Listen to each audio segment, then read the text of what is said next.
programa nos acompaña Arturo Sarucán, consultor y embajador de México en Estados Unidos entre 2007 y 2013. Embajador, buena tarde. Hola, ¿qué tal? Buenas tardes. ¿Cuáles son las claves de este encuentro? Ebrard decía que quería abordar el plan de desarrollo de México, que incluye, entre otros puntos, el desarrollo económico en el sur de México y en países como Guatemala, Honduras, El Salvador. ¿Qué deberíamos esperar?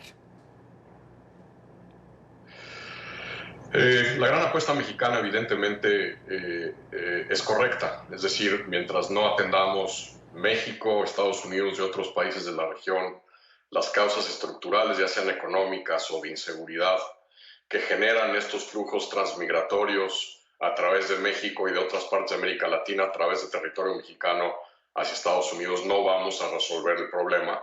Vamos a seguir poniéndole curitas a este reto y ciertamente esta manía que el presidente Trump tiene por muros, que son realmente una solución del siglo I antes de Cristo para retos del siglo XXI, pues no van a resolver los temas. Entonces México, y creo que correctamente el presidente López Obrador ha trabajado con la CEPAL para presentar un programa integral de desarrollo para los países del Triángulo del Norte, para la porción sur de México. El problema es que esto, que en cualquier otro momento, en otra coyuntura, con otra administración estadounidense, tendría quizá opciones de tracción, con este presidente que ve bajo todo, ve todo bajo una óptica de suma cero, de que la única fórmula que le gusta es la fórmula que él pone sobre la mesa, en donde, a pesar de estos retos, lo que ha venido ocurriendo el último año son recortes a los programas de cooperación del Departamento de Estado de Estados Unidos con Centroamérica. Se antoja muy difícil que Estados Unidos realmente le dedique los recursos, la banda ancha, el capital diplomático necesario para que este programa lleve un acompañamiento real y de fondo estadounidense. Esto es lo que trae a Marcelo Ebrard, al canciller mexicano, hoy a Washington, y en esta reunión que está sucediendo, como ha dicho tu corresponsal, está ahorita aquí en el Departamento de Estado llevándose a cabo, pues veremos qué sale y si hay algún indicio de que Estados Unidos estaría dispuesto, primero, a dejar de recortar recursos para Centroamérica y a entender la articulación y la concertación en la región de una manera muy distinta a como por lo menos la concibe el presidente Donald Trump. ¿Hay posibilidad de que Estados Unidos, por ejemplo, modifique la política de deportación hacia México y no hacia los países de origen de los migrantes?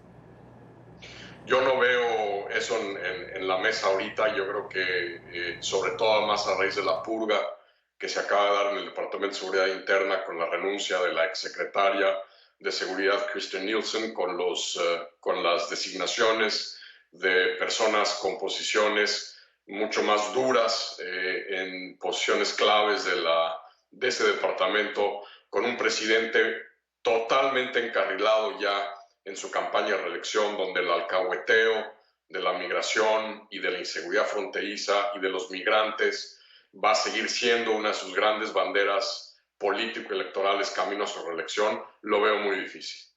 ¿Y qué tiene que hacer México? Porque durante la administración de Peña Nieto, Trump ya amenazaba con la construcción del muro. Ya pasaron los 6 primeros meses de la administración del gobierno de Andrés Manuel López Obrador.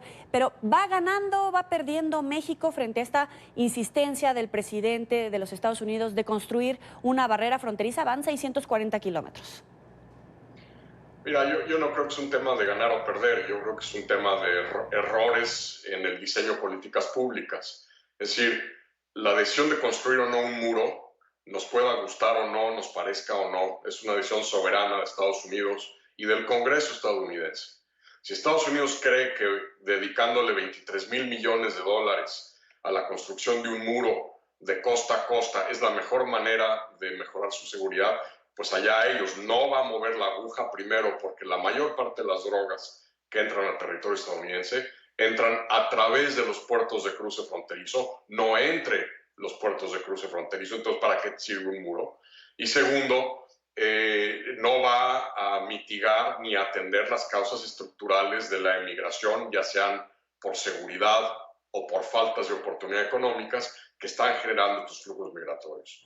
Yo creo que el gran reto para México es cómo, por un lado, blinda la relación que se ha venido construyendo en los últimos 20 años entre México y Estados Unidos, cómo le pone líneas rojas a este presidente estadounidense para que con esta narrativa y estas diatribas antimexicanas no siga dañando las percepciones públicas que tan importantes son en esta relación bilateral. Y tercero, que México pueda encontrar algún mecanismo de contención frente a lo que va a ser la tónica diaria de aquí a noviembre del próximo año, que es el presidente pegándole a México como una piñata político-electoral, porque así le conviene para movilizar a su base. De hecho, retomando lo que usted dice, un día Trump ataca al presidente López Obrador, al día siguiente dice que sí está haciendo lo correcto en términos de migración. ¿Cuáles serían esas líneas rojas que ya tiene que plantar el presidente López Obrador para que no siga excediendo tanto el discurso como las acciones que parecen ser cada vez más virulentas? Aquí hay un tema importante que hay que subrayar. El presidente Trump no ha atacado nunca por nombre al presidente López Obrador. Es decir, desde que López Obrador asumió la presidencia, nunca ha tuiteado o nunca ha criticado por nombre al presidente mexicano. Golpea a México y golpea al gobierno mexicano, pero ha sido muy cuidadoso en no personalizar el ataque en la figura del presidente López Obrador. Por esto es que además creo que el presidente mexicano no debe subirse a la palestra pública a contestar en un toma y daca público con el presidente Trump. Yo creo que ahí hace bien. Pero lo que el gobierno mexicano sí tiene que hacer es empezar a decir, México hace A, B y C en materia de cooperación en seguridad con Estados Unidos. México ha venido deteniendo, deportando, repatriando a X cantidad de transmigrantes de territorio mexicano, y eso es lo que hay que poner sobre la mesa, de que pues, si se sigue golpeando al país, ese tipo de políticas de colaboración, de cooperación que se habían venido diseñando, por cierto, a un altísimo costo diplomático y de percepciones para México en otros países de América Latina, esos programas se tendrían que poner en la nevera hasta que el presidente no deje de golpear al país. Ahora hay reportes de pérdidas que se han generado durante los cierres de la frontera o estos espacios. ¿Cuál debería de ser la postura de México? Porque si bien no hay que entrar a este golpeteo, como usted decía, embajador, sí tiene que hacer algo en términos de esta relación comercial tan importante para ambos países. México se ha convertido, a raíz de la guerra comercial de Estados Unidos con China, ya en el primer socio comercial de Estados Unidos en este primer trimestre del año.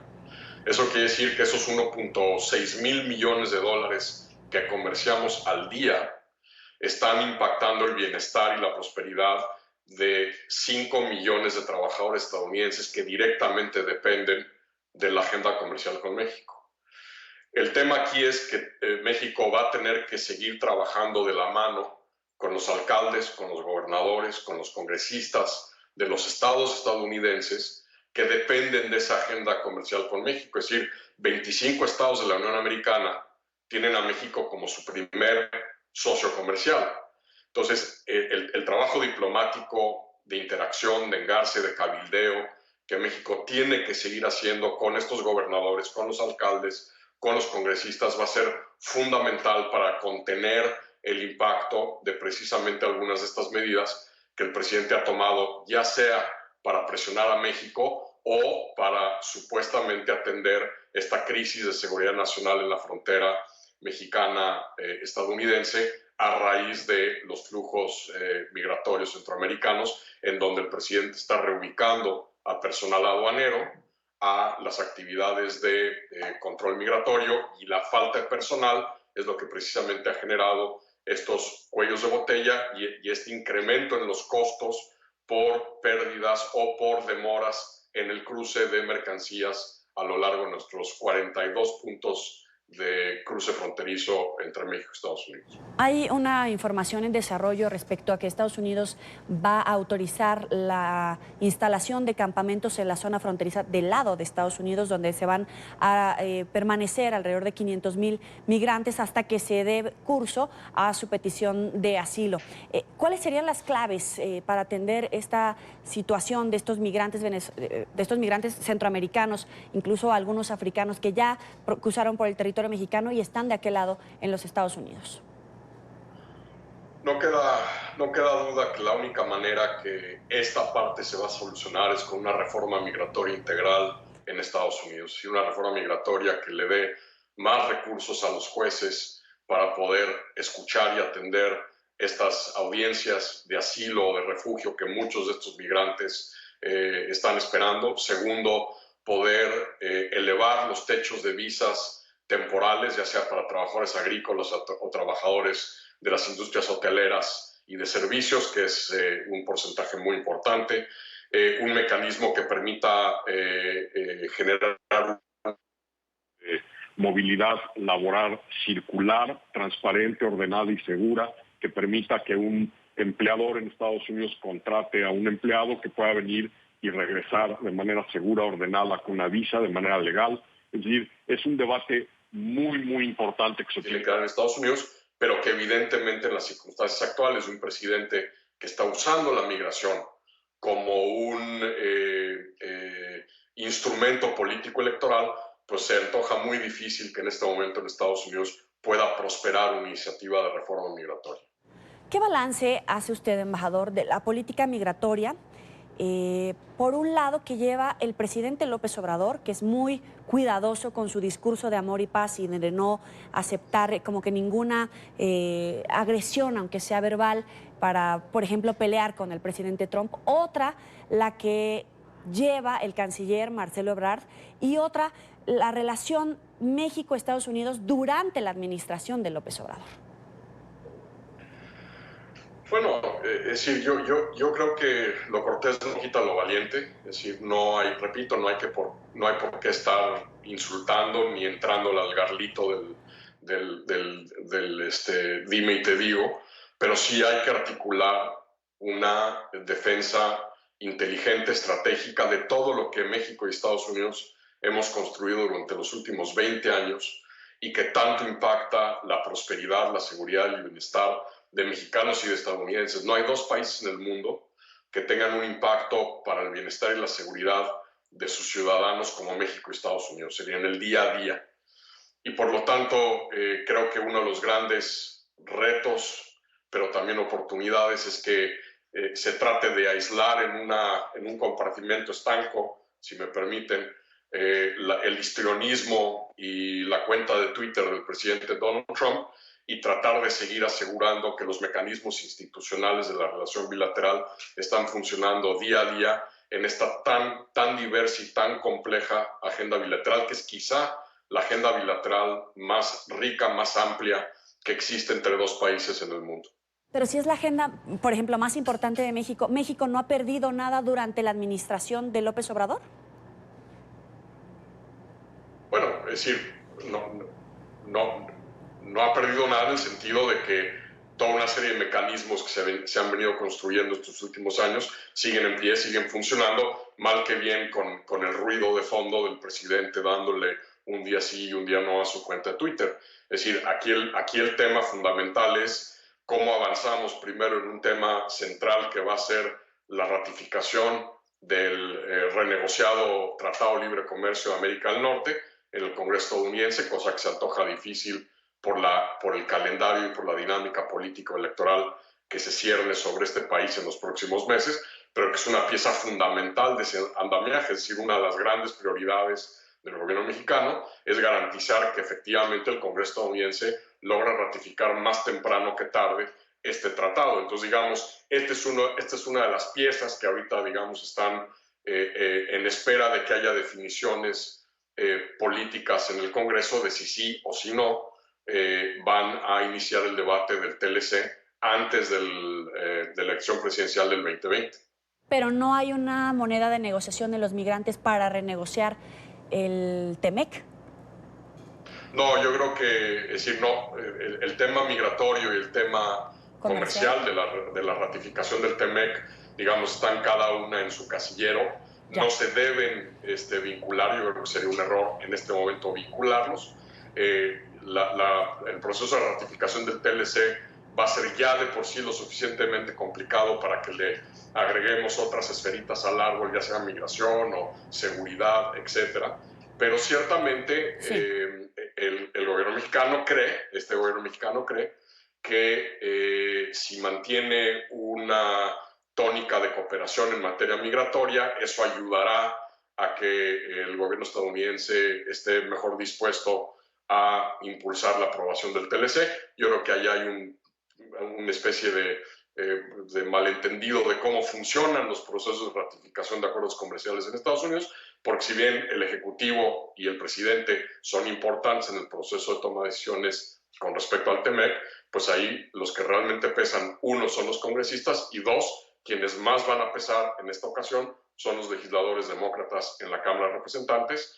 Y hay que recordar que pues, los legisladores demócratas en este momento pues, no están del todo contentos con México por lo que ha venido pasando desde que Donald Trump fue invitado como candidato presidencial a viajar a México y se le dio la palestra pública desde la Residencia Oficial de Los Pinos, la otrora Residencia Oficial de Los Pinos, Sí. para dar desde allí un mensaje a los medios de comunicación. Entonces, pesa más hoy el Congreso y la dinámica con las bancadas, y en particular la bancada demócrata, que lo que hagamos o no hagamos en materia migratoria. Es Arturo Sarucán, consultor y embajador de México en Estados Unidos entre 2007 y 2013. Gracias por estar con nosotros, embajador. Que es un gran placer. Buenas tardes. Buenas tardes.